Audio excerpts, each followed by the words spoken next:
Give some general overviews of what I've been listening to from my colleagues here. The legal question is not our fundamental problem.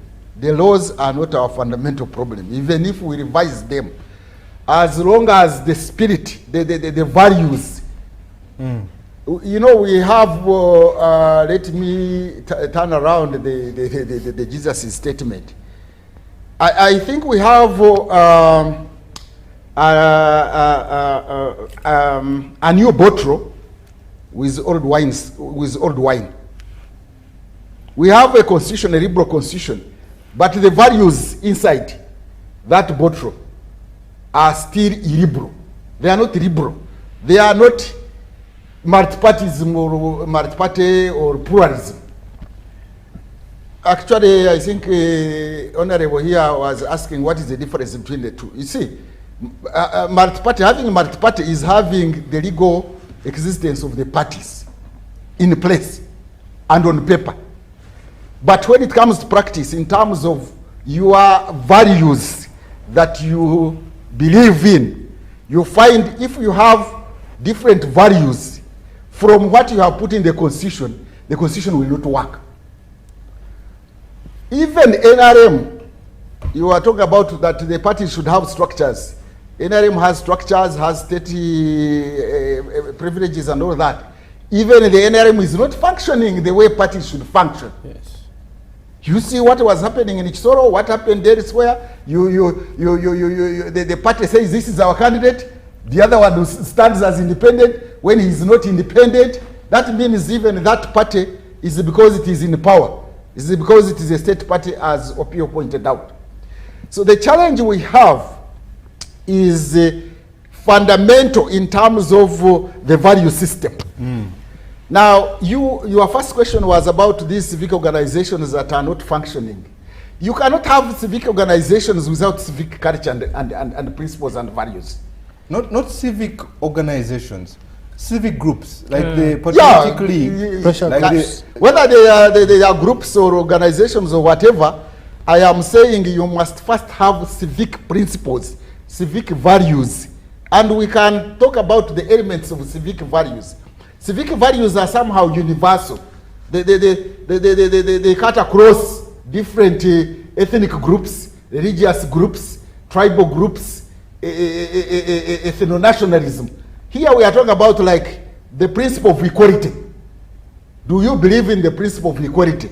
Do we believe in the principle of checks and balances? Do we believe in balance of power? Do we believe in participation, that there should be equal participation? Do we believe in human rights and principles? So even if you had other laws and you had reform of laws, the issue is a political question.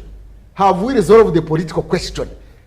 So that we are all together and we have accepted civic values, even in politics, so that we go by those principles, civic values and principles, which will guide us, that are laid down in the Constitution. Otherwise, when people don't believe in what is in the Constitution and what is in the laws, even if you make other laws, people will still flout them. The question of flouting laws is not because they are not there, they are not necessarily because they are weak. I don't think even that the 1995 Constitution is necessarily giving the president too much powers. Even if you reduce them, he can still have those powers anyway.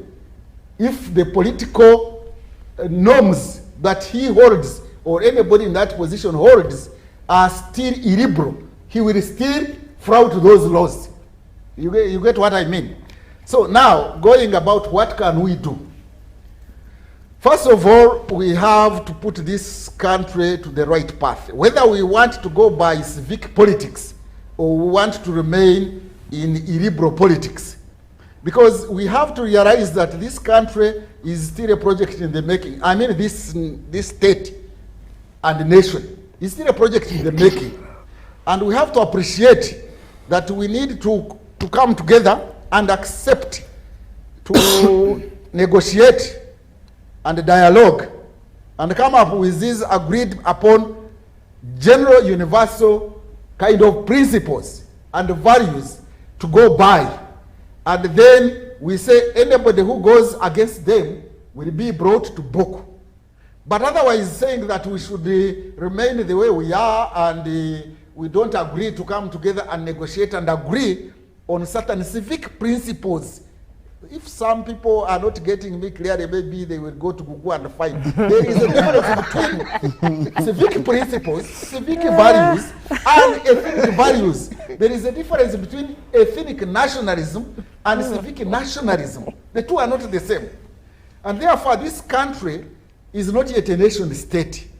So I hear many people here talking about amending the constitution, putting in place the law. Even if you put them there, they are there and they are flouted by our parliament itself. It flouts them. The executive flouts them. The judiciary, you can imagine this case of trial in the military court martial. It was decided by the Constitutional Court. Then it was appealed more than 3 years ago. The judiciary decided to sit on it. Now, isn't the law there? Aren't the procedures laid down? But somebody can still undermine them. So the question of group organizations and their functionality is a political question. So this question of wanting to blame even these other political parties, multi-party systems, even the movement itself is not working properly, by the way. Bwana Minister, can I put this question to you? Because you are the right person. Minister of National Guidance. Do you have a national guidance agenda? Yes. Do we have a national guidance agenda based on civic principles? We need to have a national guidance agenda to guide this country towards building a nation state. We don't have a nation state yet. That doesn't mean that we cannot have it. We can have it. But it must be an intentional project whereby we can be, first of all become humble enough, have humility enough to accept that we need participation of all and we respect all, so that we exchange ideas after appreciating that there is a problem. Because there are those who think there is no problem. There is a fundamental problem in post-colonial states.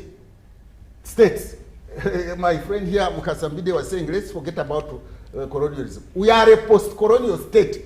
Post-colonial states have got certain characteristics. One of these characteristics is that they are not nation states. They are nationless states. If you don't appreciate that one, you will find DP only confined in Uganda. Museveni made sure that he reduced it to Buganda. Then UPC was reduced to Lango. Did you realize that situation? NRM is almost reduced to the Western Uganda.